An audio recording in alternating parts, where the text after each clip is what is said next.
अस्सलामुअलैकुम जी। Welcome back to my channel. कैसे हैं आप सब? उम्मीद करती हूँ सब खैरियत से होंगे। आज की वीडियो में हम बना रहे हैं कि बहुत ही मज़ेदार, बहुत ही डिलीशियस, बहुत ही झटपट और घर के बेसिक मसालों से बन के तैयार होने वाला अचार गोश्त। अचार गोश्त की ये रेसिपी जो है वो बहुत आसान है, बहुत ही मज़ेदार, बहुत ही डिलीशियस बन के तैयार होता है क्योंकि हम ये घर के मसालों से बना रहे हैं। तो घर के मसालों से बनी हुई चीज़ का जो टेस्ट है वो बिल्कुल डिफरेंट आता है। तो आए बगैर देर किए ये मज़ेदार और झटपट बन के तैयार होने वाले अचार गोश्त की रेसिपी को बनाना स्टार्ट करते हैं। अचार गोश्त बनाने के लिए सबसे पहले यहाँ पे एक पैन में शामिल करेंगे ऑयल 1 कप, और इस 1 कप ऑयल में यहाँ पे शामिल करेंगे बारीक स्लाइस किए हुए प्याज 1 अदद। बड़े साइज़ का एक प्याज लेकर इसको आपने यहाँ पे फाइनली स्लाइस कर लेना है और ये शामिल करेंगे। अब यहाँ पे इसको हमने अच्छे से फ्राई करना है। प्याज को यहाँ पे आपने इतना पकाना है कि इसके ऊपर लाइट गोल्डन सा कलर आ जाए। हल्का सा हमने इसे फ्राई करना है, बहुत ज़्यादा जो है वो हमने इसे यहाँ पे ओवर कुक नहीं होने देना। तो यहाँ पे इसे लो मीडियम या फिर मीडियम फ्लेम पे कम से कम फ्राई करें ताकि हमारा प्याज जो है वो बहुत ही खूबसूरत लाइट गोल्डन बन के तैयार हो। और फिर यहाँ पे शामिल कर देंगे अदरक लहसुन का पेस्ट 2 खाने के चम्मच। 2 खाने के चम्मच यहाँ पे आपने अदरक लहसुन का पेस्ट ऐड करना है और इसकी भी आपने यहाँ पे अच्छे से भुनाई कर लेनी है। अदरक लहसुन को यहाँ पे अच्छे से भूने ताकि इसकी जो स्मेल है वो अच्छे से ख़त्म हो जाए। तो कंटिन्यूसली 1 से 2 मिनट आपने इसको मिक्स करते हुए ही अच्छे से फ्राई कर लेना है। भुनाई की स्टेज जो है वो बस यही है, अदरक लहसुन को इस स्टेज पे अच्छे से भून लेंगे तो इसकी जो एक स्पेसिफिक स्मेल होती है वो यहीं पे ख़त्म हो जाएगी। 1 से 2 मिनट अच्छे से यहाँ पे आपने अदरक लहसुन को भून लिए। तो अब अच्छे से भुनाई के बाद इधर शामिल कर देंगे चिकन यहाँ पे तकरीबन 700 ग्राम है। 700 ग्राम चिकन जो है वो हम यहाँ पे शामिल करेंगे। अचार गोश्त के लिए मैंने यहाँ पे लेग्स वाला पार्ट यूज़ किया है और अच्छे से इसे यहाँ पे भूनेंगे। चिकन को भी यहाँ पे आपने अच्छे से भूनना है। अच्छा, यहाँ पे फ्लेम आपने हाई कर देनी है। हाई फ्लेम पे यहाँ पे चिकन की अच्छे से भुनाई कर लेंगे ताकि चिकन का कलर जो है वो अच्छे से चेंज हो जाए। यहाँ पे आपने फ्लेम मीडियम नहीं रखनी, मीडियम फ्लेम पे भुनाई करेंगे तो चिकन पानी छोड़ेगा, जो कि हमने यहाँ पे बिल्कुल नहीं करना। तो जब तक यहाँ पे चिकन की भुनाई हो रही है हम चलते हैं नेक्स्ट स्टेप की तरफ। नेक्स्ट स्टेप में मसाला बनाने के लिए सबसे पहले लेंगे सौंफ 1 टेबल स्पून। इसके साथ ही शामिल करना है मेथी दाना 1 टीस्पून। नेक्स्ट यहाँ पे शामिल करेंगे साबित धनिया 1 टेबल स्पून, और इसके साथ ही लेना है यहाँ पे आपने साबित ज़ीरा 1 टेबल स्पून। अब ये जो मसाले हैं इनको आपने अच्छे से ग्राइंड कर लेना है, दरदरा सा यहाँ पे इन्हें हमने ग्राइंड करना है, बहुत बारीक नहीं करना। और इस पाउडर को एक सेपरेट बाउल में ऐड कर लें और इसमें बाकी स्पाइसेस ऐड करेंगे। अचार गोश्त बनाने तो कलौंजी तो लाजमी ऐड करेंगे, कलौंजी शामिल करेंगे 1 टीस्पून। साथ ही ऐड करना है राई दाना 1 टीस्पून। नेक्स्ट ऐड करेंगे यहाँ पे नमक 1/2 टेबल स्पून। नमक के साथ यहाँ पे ऐड करेंगे लाल मिर्च का पाउडर 1/2 टीस्पून, और इसके साथ ही हमने यहाँ पे शामिल करना है कुटी हुई लाल मिर्च 1 टीस्पून। स्पाइस आप अपने टेस्ट के हवाले से भी एडजस्ट कर सकते हैं। इसके साथ यहाँ पे शामिल करनी है हल्दी पाउडर 1/3 टीस्पून। अब बहुत ही खूबसूरत कलर के लिए यहाँ पे शामिल करनी है कश्मीरी लाल मिर्च 1 टीस्पून। कश्मीरी लाल मिर्च जो है वो तीखी बिल्कुल नहीं होती, इसका सिर्फ कलर ही होता है, तो इसलिए यहाँ पे ये शामिल कर देंगे ताकि कलर बहुत खूबसूरत आए। नेक्स्ट यहाँ पे ऐड करना है धनिया पाउडर 1/2 टीस्पून, और इसके साथ ही चाट मसाला पाउडर 1/2 टीस्पून, गरम मसाला पाउडर 1/2 टीस्पून, और लास्ट में ऐड करना है टार्टरी पाउडर 1/4 टीस्पून। अब ये सारे मसालों को बहुत अच्छे से आपने मिक्स कर लेना है। यहाँ पे हमारा अचार गोश्त का होममेड मसाला जो है वो बिल्कुल रेडी है। इस मसाले को आप बना के रख सकते हैं। ये इसमें हमने टार्टरी पाउडर ऐड किया है तो आप इसे इजीली स्टोर भी कर सकते हैं। बहुत ही ज़बरदस्त मसाला जो है वो आपके पास घर पे ही बन के तैयार हुआ है। इस घर के मसाले का टेस्ट जो है वो बहुत ज़बरदस्त आता है। अब यहाँ पे हमने करना ये है कि इस मसाले को हमने 2 इक्वल हाफ्स में डिवाइड कर लेना है। हाफ हम अब यूज़ करेंगे, हाफ हम आगे जाके यूज़ करेंगे। तो यहाँ पे चिकन अच्छे से भून चुका है, तो यही मसाला जो है वो हमने यहाँ पे चिकन में शामिल कर देना है। मसाला शामिल करके यहाँ पे हमने चिकन की बहुत अच्छे से भुनाई करनी है इस मसाले के साथ, ताकि मसालों का कच्चापन जो है वो यहाँ पे अच्छे से ख़त्म हो जाए। मसाले शामिल करके इसकी चिकन के साथ अच्छे से भुनाई कर लेंगे। आपने नोट किया होगा कि चंद एक स्पाइसेस ही जो हैं जो हमें बाज़ार से लाने की ज़रूरत है, वरना जितने भी मसाले हमने इसमें शामिल किए हैं वो सारे घर के बेसिक मसाले हैं।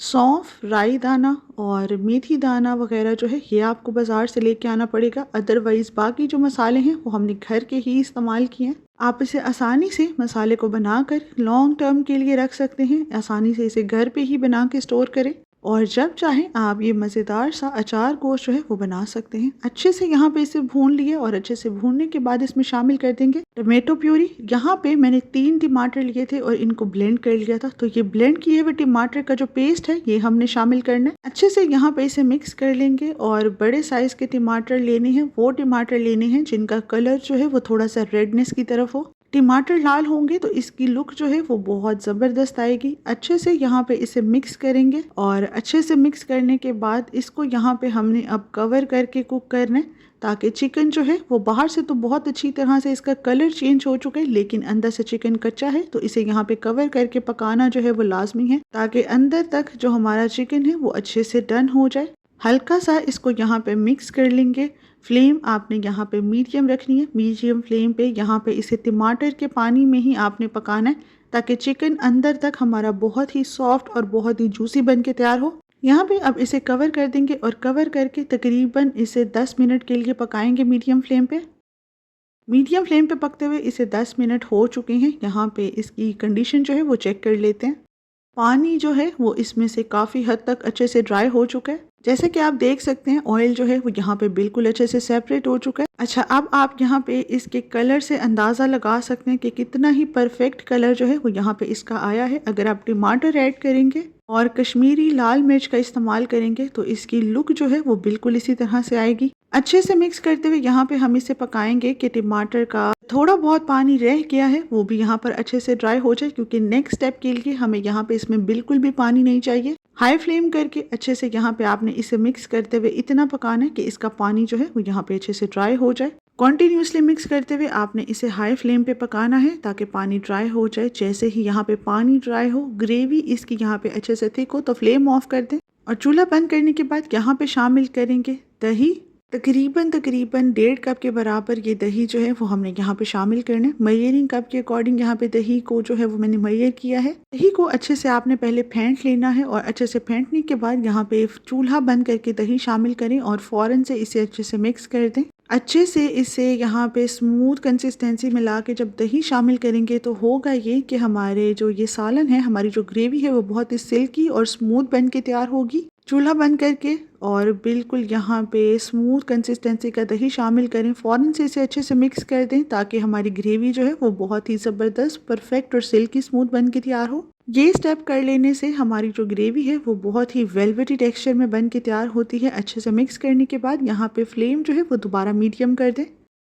अब मीडियम फ्लेम पे इसे यहाँ पे हम कॉन्टिन्यूसली मिक्स करते हुए पकाएंगे ताकि ऑयल जो है वो यहाँ पे हमारे पास सेपरेट हो जाए। ऑयल ऊपर आने तक आपने यहाँ पे मीडियम फ्लेम पे इसे कॉन्टिन्यूसली मिक्स करते हुए पकाते रहना है ताकि यहाँ पे हल्की सी ग्रेवी जो है वो भी अपनी परफेक्ट कंसिस्टेंसी में आ जाए। यहाँ पे इसकी कंसिस्टेंसी जो है वो हमें बहुत ज़्यादा पतली नहीं चाहिए, नॉर्मल सी कंसिस्टेंसी रखेंगे। और जब तक यहाँ पे हमारी ग्रेवी की कंसिस्टेंसी सही हो रही है और जब तक ऑयल यहाँ पे सेपरेट हो रहा है, हम चलते हैं यहाँ पे अपने लास्ट स्टेप की तरफ। लास्ट स्टेप में हमने यहाँ पर जो अचार गोश्त का मसाला सेपरेट करके रखा था, अब इसकी प्रिपरेशन करनी है। इसके लिए यहाँ पे इसमें शामिल करना है लेमन जूस 2 टेबलस्पून, 2 खाने के चम्मच लेमन जूस शामिल करें और साथ ही ऐड करेंगे 1 टेबलस्पून ऑयल और यहाँ पे इसे अच्छे से मिक्स कर लेंगे। बहुत अच्छे से आपने इसको मिक्स करना है कि एक स्मूथ सी पेस्ट जो है वो यहाँ पे हमारे पास बन के तैयार हो जाए। अच्छे से मिक्स करेंगे ताकि कोई भी लम्स ना रहे और हमारे पास यहाँ पे ये मिक्सचर जो है ये बिल्कुल रेडी है। नेक्स्ट यहाँ पे लेंगे हरी मिर्चें, जिनको यहाँ पर मैंने दरमियान से कट कर लिया है और दरमियान से कट करने के बाद इसके अंदर जितने भी बीज थे वो हमने यहाँ पे निकाल दिए। यहाँ पे हमने जो ये मसाला बना के तैयार किया है इसको हम यहाँ पे इन मिर्चों में फिल करेंगे, बिल्कुल उसी तरह से जिस तरह से नॉर्मली रेस्टोरेंट्स वगैरह में सर्व किया जाता है। तो आपने अच्छे से इसे यहाँ पे इन मिर्चों में फिल कर लेना है। अच्छा, ये काम आपने बहुत ध्यान से करना है और जब आप मिर्चों में से बीज निकाल रहे हो तो भी कोशिश करें कि ग्लव्स का इस्तेमाल लाजमी करें ताकि हाथ जो है वो बाद में जलन से बच जाएं। अच्छे से यहाँ पे मसाला फिल कर लेंगे और मसाला फिल करने के बाद यहाँ पे हमारी मिर्चें जो हैं वो अच्छे से रेडी हो चुकी हैं। अच्छे से आपने यहाँ पर प्रॉपर मसाला जो है वो फिल करना है, प्रॉपर मिर्चों को आपने मसाले से भर लेना है। और यहाँ पर हमारा अचार गोश्त जो है इसके ऊपर ऑयल सेपरेट हो चुका है, तो लास्ट में यहाँ पे इस पे शामिल कर देंगे हरा धनिया, क्योंकि इसके बगैर हमारे देसी खानों की लुक बिल्कुल इनकम्प्लीट है। और साथ ही ये मिर्चें जो है वो हम यहाँ पे इस ग्रेवी में शामिल करेंगे। फ्लेम जो है वो आप देख सकते हैं कि यहाँ पे फ्लेम हमने लो मीडियम रखी है। मिर्चें शामिल करने के बाद आपने यहाँ पे बिल्कुल भी इसे टच नहीं करना, मिक्स नहीं करना, बस यहाँ पे इसे सिंपली कवर कर देंगे और कवर करके बिल्कुल लो फ्लेम पे इसे 10 मिनट के लिए छोड़ देंगे। कवर करके आपने इसे दम वाली आंच पे 10 मिनट के लिए पकाना है। और 10 मिनट यहाँ पे कंप्लीट हो चुके हैं, तो इसे यहाँ पे चेक कर लेते हैं। बिल्कुल दम वाली आंच पे रख के इसे यहाँ पे पकाया है और हमारा जो अचार गोश्त है वो यहाँ पे बिल्कुल रेडी है। हल्का सा इसे मिक्स करेंगे और आप देख सकते हैं कि हमारा कितना ही परफेक्ट और कितना ही मज़ेदार, कितना ही डिलीशियस अचार गोश्त जो है वो यहाँ पे बिल्कुल रेडी है। अचार गोश्त की ये रेसिपी जो है वो बहुत ही मज़ेदार, बहुत ही डिलीशियस बन के तैयार होती है। अगर आपके घर पे कोई दावत वगैरह है तो उस पर आप इसे बना के ट्राई कर सकते हैं। और गर्मियाँ हैं तो गर्मियों में इस तरह की जो ग्रेवीज हैं वो बहुत ज़्यादा पसंद की जाती हैं। अचार गोश्त यहाँ पे बिल्कुल रेडी है, तो इसे यहाँ पे डिश आउट कर लेंगे। घर के मसालों से ही आप ये बहुत ही मज़ेदार सा अचार गोश्त जो है वो बना के ट्राई कर सकते हैं। दावत वगैरह पे बनाएं तो ये रेसिपी जो है वो बहुत ज़्यादा पसंद की जाती है। ये थी मेरी आज की रेसिपी, जो कि उम्मीद करती हूँ आपको बहुत पसंद आई होगी। रेसिपी पसंद आई हो तो इसे ज़रूर ट्राई कीजिएगा और फीडबैक ज़रूर शेयर कीजिएगा। फिर मिलूंगी आपसे किसी और वीडियो में कोई बहुत ही मज़ेदार सी रेसिपी लेकर। तब तक के लिए मुझे दे इजाज़त। Thank you so much. Take care and अल्लाह हाफिज़।